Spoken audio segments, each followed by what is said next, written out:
ملک بھر میں نافذ کیے گئے لاک ڈاؤن سے نہ صرف عام زندگی متاثر ہے بلکہ مزدور طبقہ سب سے زیادہ پریشان حال ہے۔ اسی ضمن معروف سماجی کارکن مرحوم انور شریف کے نام سے چل رہے انور شریف فاؤنڈیشن اور کرول فاؤنڈیشن کی جانب سے لاک ڈاؤن کے متاثرین کو ریشن کٹس تقسیم کیے جا رہے ہیں۔ ان حالات میں انور شریف فاؤنڈیشن کے نوجوانوں کی مختلف ٹیمیں شہر کے کچے علاقوں میں پہنچ کر وہاں پر بسے مزدوروں کے گھروں تک ریشن کٹس پہنچا رہے ہیں۔ تنظیم کے صدر عثمان شریف کہتے ہیں کہ لاک ڈاؤن سے نہ صرف غریب طبقہ بلکہ مزدور طبقہ بہت زیادہ متاثر ہے، لہٰذا ہماری یہ کوشش ہے کہ کوئی بھی شخص کسی بھی وجہ سے بھوکا نہ سوئے۔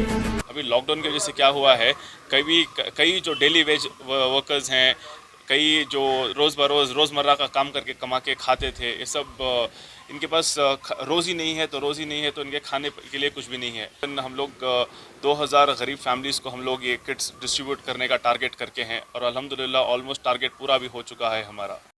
بنگلور کے جو غریب طبقات کے ایریا ہے، سٹارٹنگ فرام جو نور نگر ہے، ہیگڑے نگر ہے، سارے پاڑا ہو گیا، گووند پور، گاندھی نگر، کارگن ہلی ہو گیا آپ کا، پھر بھوپ سندر ہے، ڈی جے ہلی ہے، ٹینڈری روڈ ہے، ایسے کئی بنگلور کے جو غریب سلم ایریاز ہیں، یہاں کے لنگراج پورم، ماروتی سیوا نگر، یہ سب ایریا ہم لوگ شیواجی نگر سے بھی ٹارگٹ کر رہے ہیں۔ تو میں میسیج آپ کے ذریعے سے یہ دینا چاہتا ہوں کہ یہ ایک بیماری ہے جو وائرس ہے، بہت وائرل ہو چکا ہے اور کئی جانوں کا اور مال کا بھی نقصان ہو رہا ہے اس کے وجہ سے۔ Stay home, stay safe.